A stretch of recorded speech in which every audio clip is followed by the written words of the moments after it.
近年澳門小食遠近馳名，吸引各地嘅旅客慕名而嚟。兩名本澳青年捉緊機遇，半年前開設以葡式小食為主打嘅店鋪，希望通過美食傳遞澳門文化，打造具代表性嘅本土品牌，令到更多人了解澳門嘅獨特魅力。我哋係一間澳門就專賣葡式小食嘅外賣店啦，我哋叫個名叫做奧啦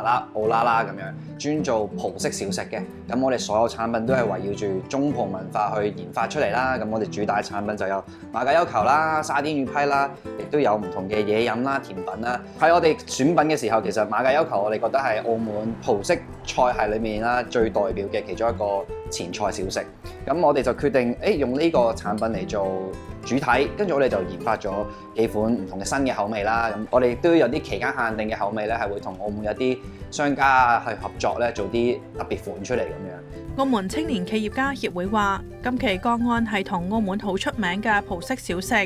馬介休球作為主打招牌嘅小食店。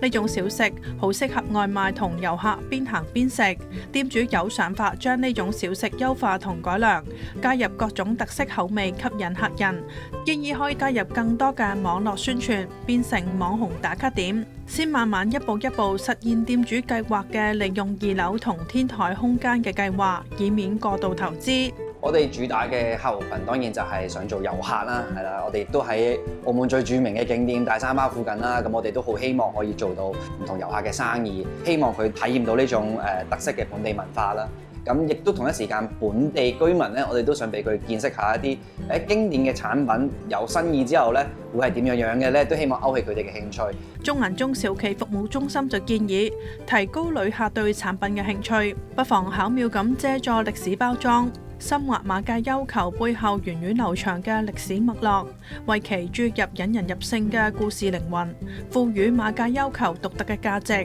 以軟性營銷推廣手法吸引客戶。當遊客喺品嚐馬介休球外酥里嫩、鹹香食日美味嘅時候，同時令到遊客了解佢嘅淵源歷史，令到馬介休球成為繼葡撻之後一張閃亮住澳門多元文化嘅美食名片。我哋希望好成為一個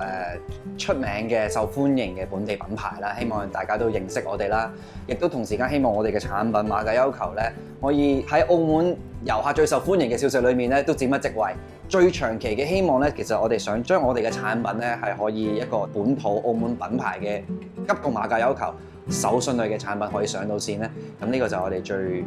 長遠嘅目標。生產力中心建議建立鮮明嘅品牌定位，例如強調葡式工藝美食嘅馬介休故事，並通過短視頻喺社交平台上持續發布，